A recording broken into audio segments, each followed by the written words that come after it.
We're not talking about the big hairy deal of manifesting the car or the empire or the New York Times best-selling book or the most perfect relationship in the world or the magnificent dream body that you're looking for or the recovery from something unwanted physically.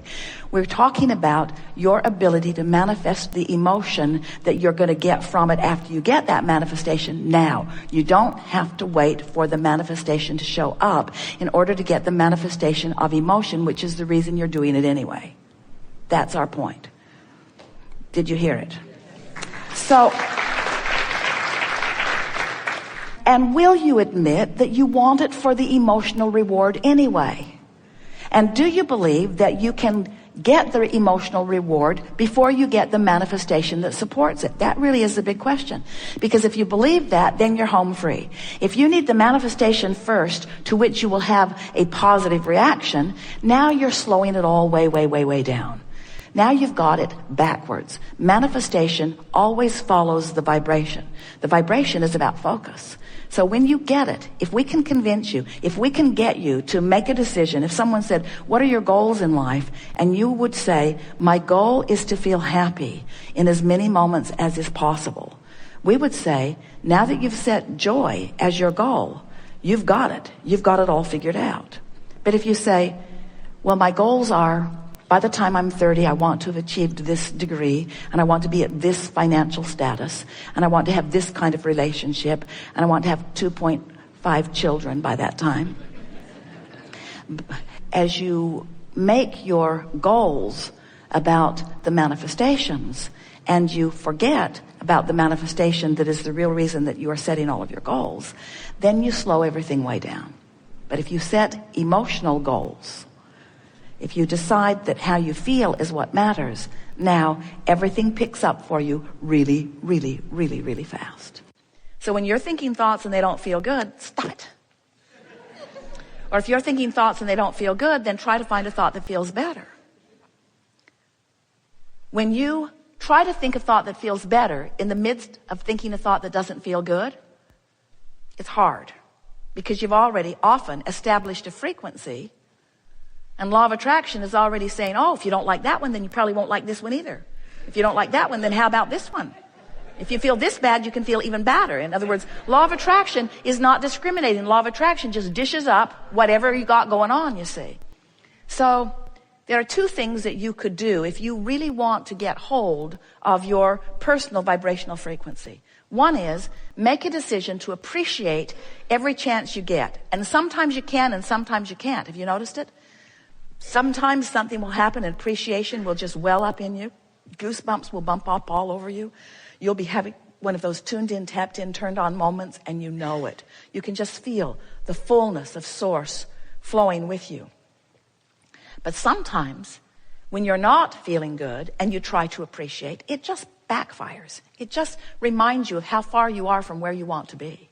We tease with these affirmation cards that when you try to affirm, when you take an affirmation card that someone else wrote, and someone else did write these, it was us. They're brilliant. They are brilliant. Best words ever put on paper for tuning a frequency to well-being. These particular cards are about money and quite a bit relative to well-being in general, but it's focused toward money. And as you focus upon them, if you're not in the vicinity of the vibration of these cards, then you'll hate them. They'll just remind you what you've not got going on. I'm developing the skill to direct my thought. I can make a career of living happily ever after. Sure, I can. Welcome to planet Earth. I can transform my own world. If that were true, it would be different. I can see my world through the eyes of Source. I can see my world through the eyes of Source.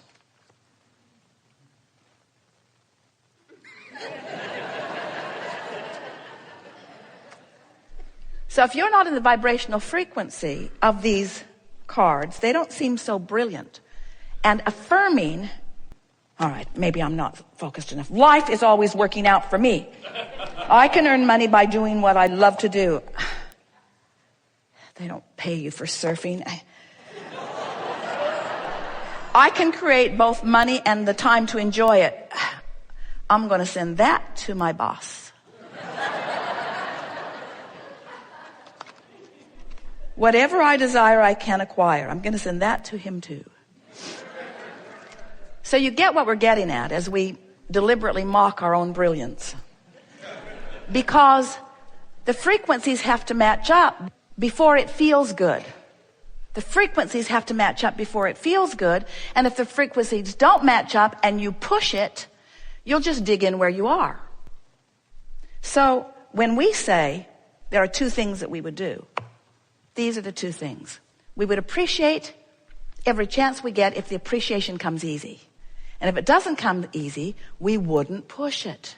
Have you ever had a conversation with someone who disagreed with you about something and you knew you were right? They knew you were wrong and they knew they were right, but you knew you were right. So you talk, trying to convince the other, and what happens? You're both just more sure that you're right because you just dig into where you are. Well, the same thing happens when you decide to affirm from a vibrational vantage point that isn't in alignment with what you want. There's a backlash in it that makes you hate law of attraction. It makes you hate Abraham. It makes you sure that there's something inherently wrong with you, and you walk away from it certain that you're unworthy, and that's why things aren't going well. And it isn't anything like that. It's just a vibrational variance that you can't buck the current of. So if you try to appreciate and can't, then the next plan of action, and it really works well, is just get as general as you can about whatever it is that's bothering you. Because if you try to appreciate and you can't, what's happened is you've activated a very specific frequency about something unwanted. For example, you say, I don't have enough money.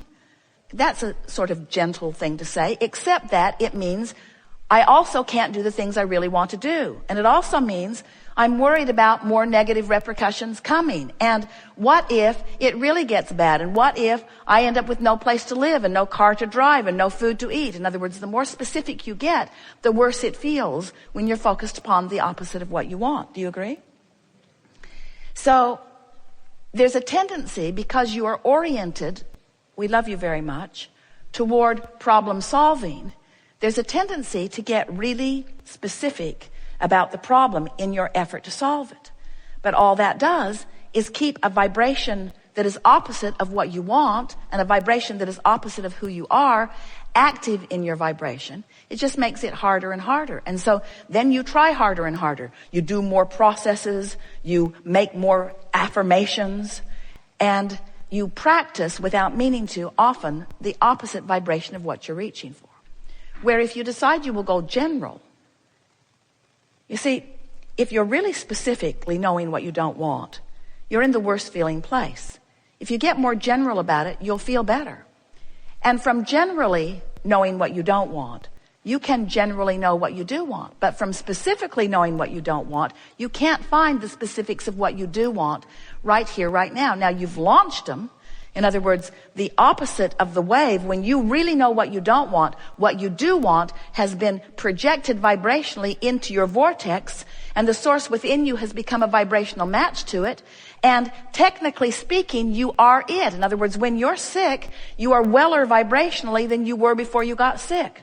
If you have a financial crisis, there's more money amassed for you vibrationally than before the crisis happened, because that's just the way this wave, this vibrational wave works.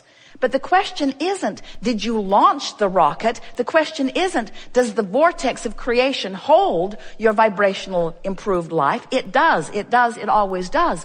The question is, what is your possibility of tuning to the frequency of what you do want when you're so tuned to the frequency of what you don't want?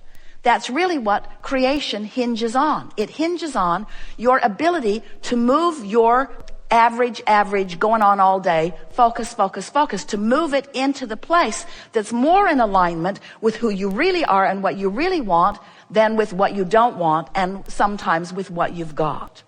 And it all hinges upon you being so, we love you very much. intoxicated with what is. You know you are. What is so real. And you think it's real because you can hear it and see it and smell it and taste it and touch it. So it's real. And not only can you, others can too.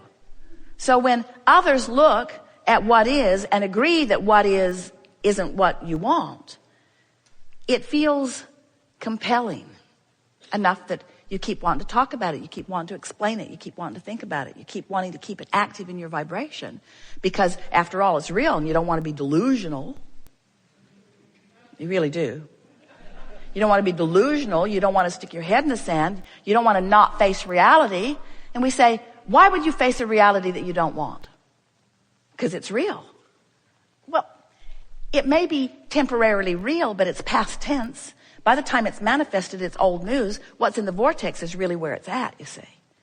So we see our greatest value to you here today, and the greatest work that we do as we are playing with you is to convince you of the reality of this vibrational beingness that has amassed and that is real, but that may be vibrating at a frequency where you can't yet see it, hear it, smell it, taste it, touch it. And that's why you don't believe it. It is so much easier to believe what's manifested than to believe what's pre-manifested. And this pre-manifestation, it is the precursor to all of this magnificent expansion. If we can convince you that you were source energy before you came into this body and that the larger part of you still is source energy even though you're in this body. If we can convince you that as you explore the details of your life that you cause a vibrational expansion and that the larger part of you immediately takes that expansion, is that expansion, has become that expansion and is calling you to it. And if we can convince you that the way you feel is your evidence, in the moment evidence of whether you're going with the expansion or whether you're holding back a little bit. To the degree that you feel bad, you're holding back. To the degree that you feel good, you're going with it. And if we can convince you that if you will just chill out a little, if you will stop looking at reality and letting whatever it is control your every thought, if you will allow yourself the hopeful conclusion that maybe there is a vortex and maybe my source is within it, and maybe if I just release thoughts, that source will call me into vibrational alignment, then it is our promise to you that your vortex will train your vibration upward. Because in the absence of resistant thought, you practice a non-resistant, totally allowing thought. And the more often you do that, the more easy it is to do it, until in time, and we're talking about a very short time, you will become a vibrational match to the frequency of your source. And when that happens, when you spend more time in this vortex, do you believe there's a vortex? Can you sort of kind of hear it? You get what we're talking about? You have to accept it. You're good, but you haven't figured out how to scrape enough dirt together to launch it into orbit. You gotta know there's something else going on. And as you acknowledge that there is this vortex of creation, and as you acknowledge that it is a vibrational frequency, and as you accept the reality of it and feel your way into it again and again and again, and once you're in it, you milk it. You stay there as long as you can until it's more natural for you to be in that frequency than to be in a resistant frequency that doesn't feel so good. What will begin to happen to you is you will begin to see and hear and smell and taste and touch inside the vortex.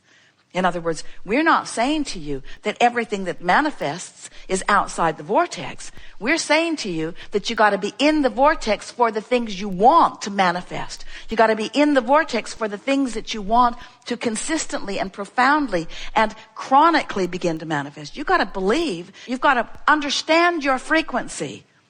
And the only way that you can understand your frequency is through your emotions. Do you get that? We've enjoyed this interaction immensely. It is delicious to come together with those like you who are willing to rendezvous with us out on the leading edge in a new place. It is satisfying to feel the power of your desire and hear the specifics of that which you are about, and to resonate with the fullness of who you are in your vortex, and then express it verbally and vibrationally and feel you get up to speed with the fullness of it. For us, these gatherings are all